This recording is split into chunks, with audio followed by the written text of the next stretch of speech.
पवन भाई, मैं आज एक સાંભળ્યું છે કે તું બાપ પાર્ટીમાં ગયો. ભાઈ, બાપ પાર્ટીવાળા બી ખાવા નથી હલવાના ને ફૂલવાળા બી નથી ખાવા હલવાના, કોંગ્રેસવાળા બી ખાવા નથી હલવાના.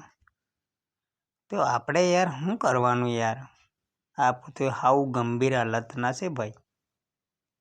પણ મને એક વાતનું નથી સમજાતું મારા ભાઈ, કે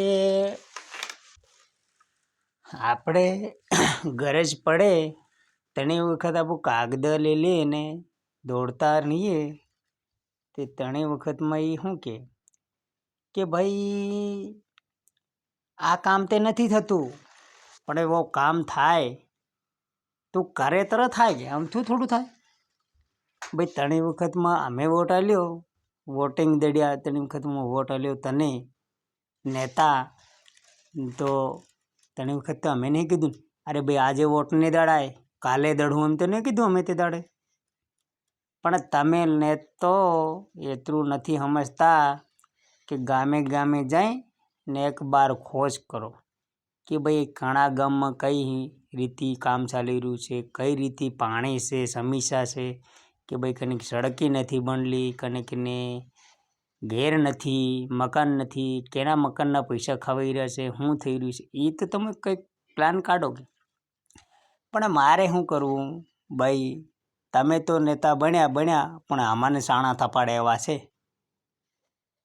સાણા થપ્પાનો વારો આવ્યો હવે. કેમ કે વારો સાણા થપ્પા એવો નહીં આવતો. પણ તમે શું કર્યું કે પહેલખા પૈસા મળ્યા એના વિમલ ખાઈ ગયા, થૂકી નાખી. બીજા પૈસા આવ્યા તેને ચટપટ ખાઈ ગયા. તીસરા પૈસા આવ્યા એની તંબાકુ ખાઈ દી. તો બેઠા બેઠા ખુરશી ઉપર તમે દિલ્હીમાં જાય અને થૂક્યો કર્યા. અમે ગરીબને ગાંઠ ધોવાનું બી પાણી નથી મળ્યું. એમાં છે તમે કેવા નેતા, એમાં તમે નેતા થઈ અને ગરીબનું ભલું કરો કે ગરીબનું ભલું, તરત તમારી કંઈક વેલ્યુ વધે. હા કે એવો તો બરાબર કામ કરી રહ્યો છે તો એની વોટ આલવો. પણ તમે તો હાવ કૂતરા જેવા છો, કૂતરો પૂંછડી કેવી વાકી વાળે એવી રીતે તમે વાકી પૂંછડી વાળે ને ગાણમાં નાખી દો. વોટ લઈ લો 1 લાખ રૂપિયાનો અમારો, પણ તમને આવે જેવી રીતે તમે હેલિકોપ્ટર લઈને આવો એવી રીતે ગામે હેલિકોપ્ટરમાં પાડી રહ્યા, તમે ગાડી તોડી રહ્યા, મોટરસાઇકલ આવી રહ્યા, લાખો રૂપિયાનું તેલ બાળી રહ્યા. તો અમારો ગરીબને એક વ્યક્તિને 1 લાખ રૂપિયા ગરીબને આ લીધે તો શું વાંધો આવે? તમે કેવા નેતા આવ્યા છે?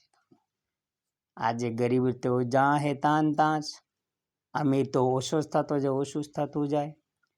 પણ તમે અમને ખબર પડી ગઈ છે ભાઈ, તમે ગાંઠ ધોવા પાણી બી નથી કાઢી હલવાના, યા તો સાણા થપાડે એવા છે ભાઈ તમે.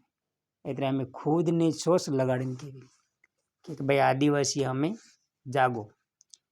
એટલે બાપ હમારા બા મેં જણ્યો, બા મેં મોટો કર્યો, જગા જમી બી બા હાલવાનો છે. બાકી બીજો કોઈ હાલવાનો નહીં. નહીં કાકા બાબા હાલવાના, નહીં દાદા હાલવાના, નહીં કોઈ હાલવાનો નહીં. જો બાનો ભાગ એવો બા કરવાનો છે. તો અમે એક સોસ લગાડી કે બાપ પાર્ટી છે એને વોટિંગ હાલવા. યો ભલું કરે તો ઠીક, ને ભલું કરે તો બીજી પાર્ટી. એ સમજવારો મારા ભાઈ. એટલે મારે તો વાગડ ઇલાકામાં શું કરવું છે યાર? મારે તો ઘર નથી, ઘરમાં પાણી પીવાના કંઈ ઠેકાણા નથી. હાવ ગમે ગુજરાતમાં મજૂરી કરવા જઉં તે ચેટિયા હાલે, આખો દન ગાંડ મારે. હાલને 300-400 રૂપિયા હાલે, કમાઈને લાવું તો 20 રૂપિયાના રીંગણા લઉં, 10 રૂપિયાનું તેલ, પછી મરચ મસાલો, એમ કરીને 150 રૂપિયા પૂરા થયા.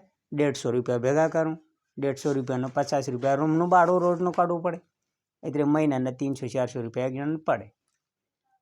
તમે 1 નંબરના રામી છો, એટલે કોઈ ગરીબનું ભલું કરતા નથી.